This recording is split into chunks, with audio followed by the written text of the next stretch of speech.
Et alors que nous sommes à la fin des temps, ils veulent couvrir cela, ce fait. C'est incroyable, c'est un très grand miracle. Ils présentent un imam à la télé, un professeur religieux, il explique. Il dit, il est possible qu'on peut être dans la fin des temps, on ne peut pas l'être. Mais mon frère, 300 preuves.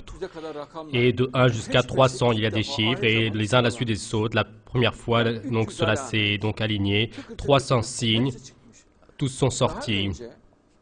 Auparavant, donc 100, 200 ans, 300 ans auparavant, un signe sortait sous un aspect, donc certes l'Irak est envahi, mais donc son armée ne disparaît pas dans le désert, son unité monétaire n'est pas enlevée.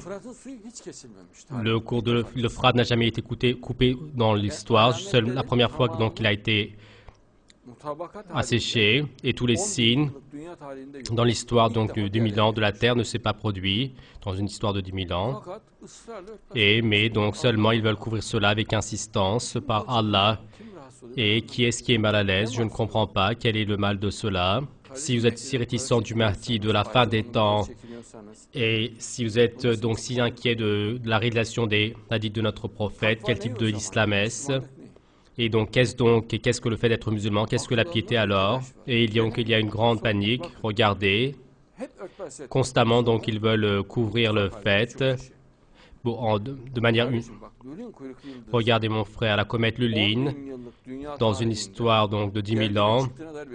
Donc il n'y a pas de signe comme quoi elle est venue ou sortie. Il n'y a pas d'information. Il n'y a que le hadith de notre prophète qui dit qu'elle va sortir. Elle va avoir 2 queues, elle sera très brillante et elle va aller dans le sens contraire des autres comètes. Et il y a 1400 ans que la science ne sait pas, notre prophète le sait. Ceci est un très grand miracle. Ils doivent l'expliquer, ils ne l'expliquent pas.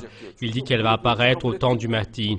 Car s'ils acceptent la comète à Lulin, à 2 queues, ils vont accepter également le Mahdi. Car depuis 10 000 ans, donc, une telle comète n'est jamais apparue. Ce n'est pas dans aucun registre de l'histoire. Et donc, si elle va sortir la première fois, que vont-ils faire? Ils vont accepter le Mahdi. Regardez les événements du Cham. Et la mosquée de Koufa aussi. Donc, sa coupole sera détruite. Et donc, si donc, ils acceptent cela, ils vont accepter le Mahdi.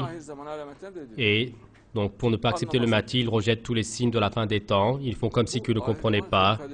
Et donc, ceci est une situation extraordinaire de la fin des temps. Il faut que les gens donc, insistent sur cela. C'est quelque chose d'extraordinaire. Donc, c'est très étonnant. C'est-à-dire alors, donc, vous aimiez notre prophète et le professeur religieux dit donc, nous ressemblez à notre prophète, l'aimait beaucoup. Oui, cet professeur religieux. Oui, d'accord. Donc, notre prophète montre un miracle, parle de ce miracle de notre prophète. Nous, notre prophète, nous l'aimons. Nous aimons également le prophète avec sa moralité, avec sa supériorité, avec tout. Pourquoi est-ce que tu caches son miracle? Dis son miracle, que les gens l'aiment encore plus, notre prophète, qu'ils soient encore plus admiratifs. Et donc, c'est quelque chose, c'est un miracle qui augmente la foi. Et donc, cela va augmenter le respect, la révérence au prophète encore plus. Paix et bénédiction sur lui. Pourquoi est-ce que vous ne le dites pas? Et constamment, il parle du fait d'aimer notre prophète. Donc, dis son miracle, les gens l'aimeront beaucoup.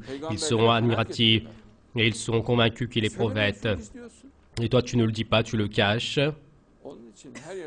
Pour cette raison, partout, nos frères, qu'ils distribuent les livres, qu'ils expliquent, il y a une situation extraordinaire.